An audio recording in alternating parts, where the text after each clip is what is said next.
রাজধানীর বনশ্রীতে radiant school and কলেজের দশম শ্রেণীর শিক্ষার্থী ফাতেমা আক্তার নীলিকে নিজ বাসায় অজ্ঞাত দুর্বৃত্ত কর্তৃক গলা কেটে নির্মমভাবে হত্যার ঘটনা ঘটে, যা সারা দেশে ব্যাপক চাঞ্চল্যের সৃষ্টি করে। ঘটনার রহস্য উদ্ঘাটন ও হত্যাকাণ্ডের সাথে জড়িতদের গ্রেফতারের জন্য র্যাব তাৎক্ষণিকভাবে গোয়েন্দা তৎপরতা শুরু করে।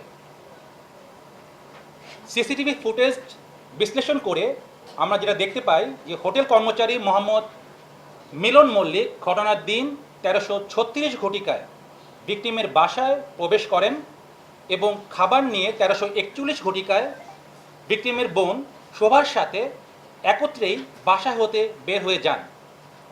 পরবর্তীতে ভিকটিমের বোন মোসাম্মদ শোভা তিনি পার্শ্ববর্তী একটি জিমে 1342 ঘটিকা হতে 1545 ঘটিকা পর্যন্ত উক্ত জিমে অবস্থান করেন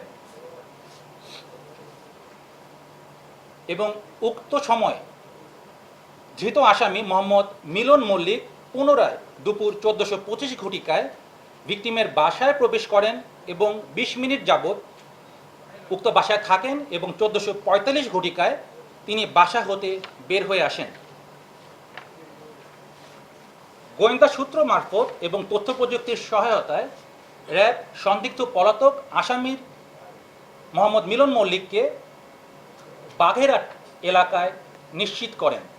পরবর্তীতে র্যাব 3 এবং র্যাব 6 যৌথ আভিযানিক দল কর্তৃক বাগেরহাট জেলার সদর থানাধীন সিংগা এলাকায় অভিযান পরিচালনা করে হোটেল কর্মচারী মিলন মল্লিককে গ্রেফতার করা হয়। প্রাথমিক জিজ্ঞাসাবাদে গ্রেফতারকৃত আসামি মোহাম্মদ মিলন মল্লিক জানায় তিনি ভিকটিমের পিতা হোটেল কর্মচারী হিসেবে তার বিভিন্ন সময় হোটেলের কাজে ভিকটিমের বাসায় আসা যাওয়া করতেন। উল্লেখ্য, গত 7 জানুয়ারি 2026 তারিখে ভিকটিমের বাবা, মা এবং ভাই জমি সংক্রান্ত কাজে হবিগঞ্জে যান এবং হোটেলে কর্মরত অন্য 3 জন কর্মচারীও হোটেল বন্ধ থাকায় ছুটিতে গমন করেন। ছুটিতে না যাওয়া হোটেলের একমাত্র কর্মচারী হিসেবে মালিকের অবর্তমানে মিলন মালিকের বাসা হতে 2 বেলার খাবার আনা নেওয়া করতেন।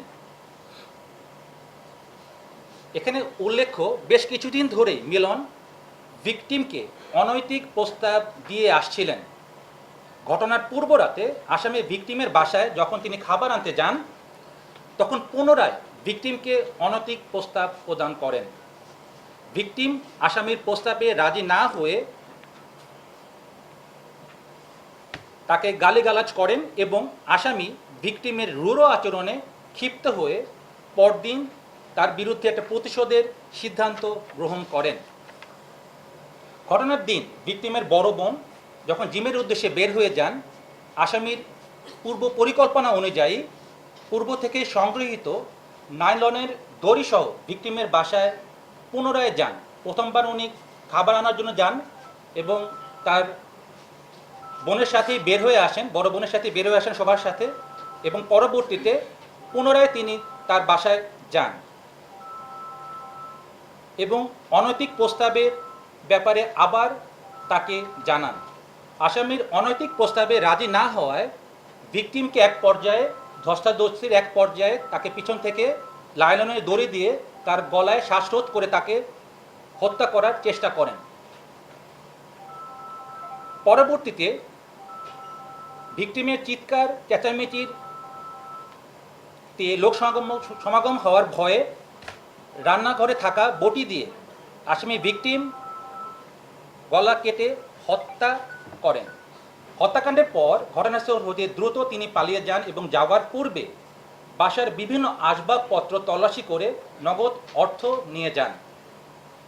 প্রাথমিক জিজ্ঞাসাবাদে গ্রেফতারকৃত আসামি মোহাম্মদ মিলন মল্লিক এই হত্যাকাণ্ডের সাথে জড়িত থাকার অভিযোগ স্বীকার করেন। এই নৃশংস হত্যাকাণ্ডের পিছনে অন্য কোনো উদ্দেশ্য আছে কিনা তা তদন্তকারী কর্মকর্তার বিস্তারিত তদন্তে বেরিয়ে আসবে বলে আমরা মনে করি। আমরা আসামির সাথে একটা ব্যাগ পাই এবং ব্যাগে অন্যান্য কাপড় চোপড়ের সাথে ওই দিন যেই কাপড়টি উনি ব্যবহার করেছিলেন, কালো প্যান্ট এবং নীল গেঞ্জি এবং একটি হুডিটা আমরা পাইনি, বাট কালো প্যান্ট এবং একটি নীল গেঞ্জি আমরা আসামির কাছ থেকে উদ্ধার করতে সক্ষম হই। তার পূর্বেই ঘটনাস্থল থেকে পুলিশ যে ঘটনায় যে ব্যবহৃত যে বটিটি সেটি উদ্ধার করে এবং নাইলনের যে দড়িটি সেটি উদ্ধার করে। যেহেতু আসামির বিরুদ্ধে পরবর্তীতে আইনানুগ ব্যবস্থা গ্রহণের জন্য খিলগাঁও থানায় হস্তান্তরের কাজ প্রক্রিয়াধীন রয়েছে। ধন্যবাদ। মিলনের বিরুদ্ধে ডিএমপি অর্ডিন্যান্সের একটি মামলা আমরা পেয়েছি এবং তার কথাবার্তায় আমি যেটা পেয়েছি যে তিনি একটু মাদকাসক্ত এবং তিনি বিভিন্ন সময় গাঁজা এবং ইয়াবা সেবন করে থাকেন।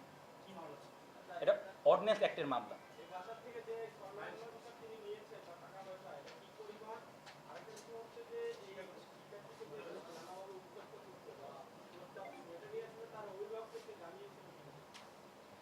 এই ব্যাপারে অভিভাবক আমাদের সেরকমভাবে কোনো বিস্তারিত তথ্য দেন নাই, বাট যখন আমরা মিলনের সাথে কথা বলেছি মিলন জানিয়েছি কোনো স্বর্ণালঙ্কারের ব্যাপারে তিনি আমাদেরকে কোনো কনফার্মেশন দেননি, কিছু অর্থ নিয়েছেন এটা বলেছেন, বাট পরিমাণটা উনি নিশ্চিতভাবে আমাদেরকে জানাননি।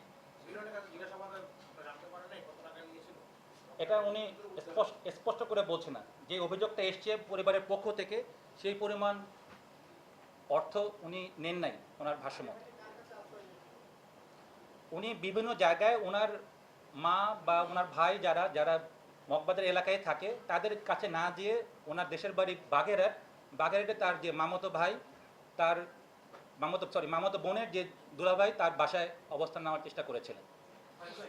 স্থানীয় সোর্সে আমরা তথ্য পেয়েছি যে